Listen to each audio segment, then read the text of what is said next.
So, Patrick, every day starts with a blank piece of paper, I guess, does it? Every day starts with the horror of the blank sheet, and it's like you've got to reinvent the world all over again the next day from previous day's cartoon. Despite the uncertainties of the day ahead, there is one thing for sure.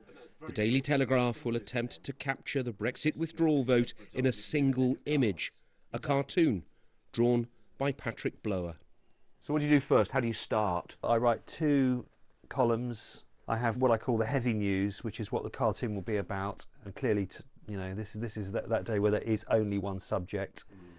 And I also write a second column where I write down other stories that might provide some kind of metaphorical hook. Sometimes there is a sort of a metaphor in the news that is so apt and perfect. You know that you're not going to do better than that. Yeah.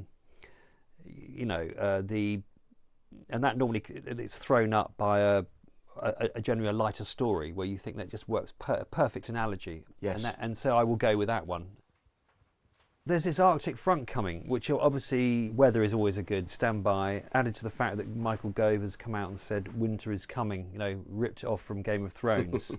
So that there might be something with May having snow dumped on her, basically getting lost in a huge snowdrift. I mean, there's something there. Once he has a few ideas, he starts by sketching them out and then emailing them to the paper's comment editor. Can you just make sure that it works if she resigns or if she just loses and sticks around? After all the talk of a backstop, it's decided that Patrick needs a safety net, just in case the Prime Minister wins the day. He's drawing 2 cartoons. Hopefully she'll win and we can use the funny one. Well, we can use the funny one with the wheat field, yeah. It's a perfect idea. Real winter coming, and she's going in basically stepping into oblivion, a whiteout blizzard with, with her deal shredded, discredited, lost, just blowing about in the wind. So cartoon's all done. What do you do now? Just send it, I suppose. Yeah, I look it over. Does it say what I want it to say? All there is now to do is sign it. See what happens tonight.